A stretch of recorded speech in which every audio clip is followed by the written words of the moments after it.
नमस्कार, स्वागत है आप सभी का वाइबियन बिहार झारखंड में। मैं हूं आपके साथ मुदिता। आज की कहानी सिर्फ एक गिरफ्तारी की नहीं बल्कि उस सवाल की है जो अब सीधे बिहार के गृह मंत्री सम्राट चौधरी के दरवाजे पर दस्तक दे रहा है। सवाल है घुसपैठ का, वही घुसपैठ जिसे लेकर देश के अलग अलग राज्यों में भारतीय जनता पार्टी लगातार आवाज उठा रही है, वही मुद्दा जिसे चुनावी मंचों से लेकर संसद तक गुंजाया जा रहा है।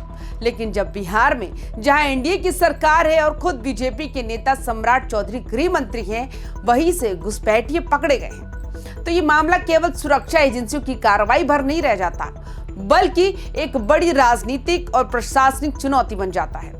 भारत नेपाल सीमा से आई ये खबर पूरे प्रदेश में हलचल मचा रही है। सुपौल जिले के कुनौली इलाके में सशस्त्र सीमा बल ने बड़ी कार्रवाई करते हुए 5 संदिग्ध लोगों को गिरफ्तार किया। इनमें एक बांग्लादेशी महिला भी शामिल है। पहली नजर में ये एक सामान्य सुरक्षा ऑपरेशन लगता है, लेकिन अगर गहराई से देखें तो ये मामला कई परतें खोलता है। ये दिखाता है कि भारत की खुली सीमाएं कितनी संवेदनशील है और ये भी कि घुसपैठ का मुद्दा अब केवल विपक्ष पर आरोप लगाने का नहीं बल्कि खुद सरकार की जिम्मेदारी का सवाल बन चुका है। दोस्तों, कुनौली चेक पोस्ट पर एसएसबी के जवान रोज की तरह ड्यूटी पर तैनात थे। सीमा चौकी नंबर 223 के पास कुछ लोग संदिग्ध तरीके से घूमते दिखाई दिए।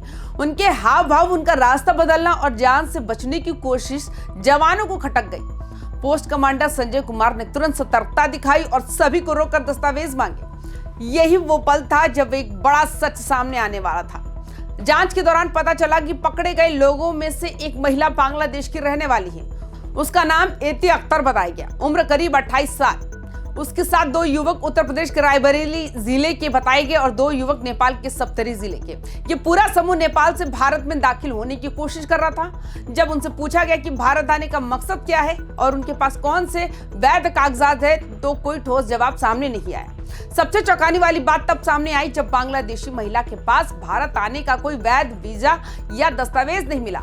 साथ ही उसके कथित पति ने दावा किया कि उसके जॉर्डन में उसने शादी की, लेकिन शादी से जुड़े कोई कानूनी कागजात वो भी नहीं दिखा सका। यानी मामला केवल अवैध प्रवेश का नहीं बल्कि अंतर्राष्ट्रीय स्तर पर फर्जी पहचान और अवैध आवाजाही का बन गया। एसएसबी ने सभी को हिरासत में लेकर कागजी कार्रवाई पूरी की और कुनौली थाना को सौंप दिया।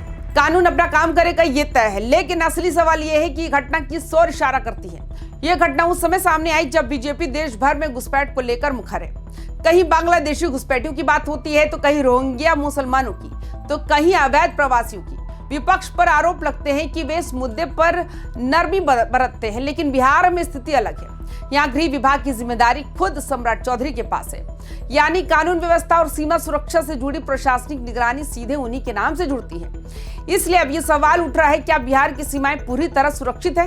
क्या घुसपैठियों का नेटवर्क नेपाल के रास्ते बिहार में दाखिल हो रहा है? और अगर ऐसा है तो इसे रोकने की जिम्मेदारी किसकी है? बिहार की सीमा नेपाल से लगती है और ये सीमा काफी हद तक खुली है। गांव-गांव में लोग रोजमर्रा की जिंदगी में एक दूसरे के देश में आते जाते रहते हैं। रिश्तेदारियां हैं, व्यापार है, बाजार है। यही खुलापन सुरक्षा के लिहाज से सबसे बड़ा खतरा भी बन जाता है। जब एक बांग्लादेशी महिला नेपाल के रास्ते भारत में दाखिल होने की कोशिश करती है, तो ये केवल एक व्यक्ति की कहानी नहीं रह जाती बल्कि ये नेटवर्क की आशंका पैदा करती है। राजनीतिक दृष्टि से देखें तो ये मामला और भी दिलचस्प हो जाता है। भाजपा जिन राज्यों में विपक्ष में है, वहां घुसपैठ को लेकर हमलावर रहती है, लेकिन अब बिहार में जब अपने शासनकाल में ये घटना सामने आई तो विपक्ष को एक नया हथियार मिल गया। वे पूछ रहे हैं, जब गृह मंत्री बीजेपी के हैं तो घुसपैठ कैसे हो रही है? क्या ये सरकार की नाकामी नहीं है? सम्राट चौधरी के लिए ये सिर्फ एक प्रशासनिक चुनौती नहीं बल्कि राजनीतिक अग्नि परीक्षा भी है। उन्हें ये साबित करना होगा कि बिहार सरकार घुसपैठ को लेकर गंभीर है और केवल बयानबाजी नहीं बल्कि ठोस कार्रवाई कर रही है। एसएसबी की इस कार्रवाई को सरकार अपनी सफलता के तौर पर पेश कर सकती है, लेकिन साथ ही ये भी स्वीकार करना होगा कि ये खतरा अभी खत्म नहीं हुआ है।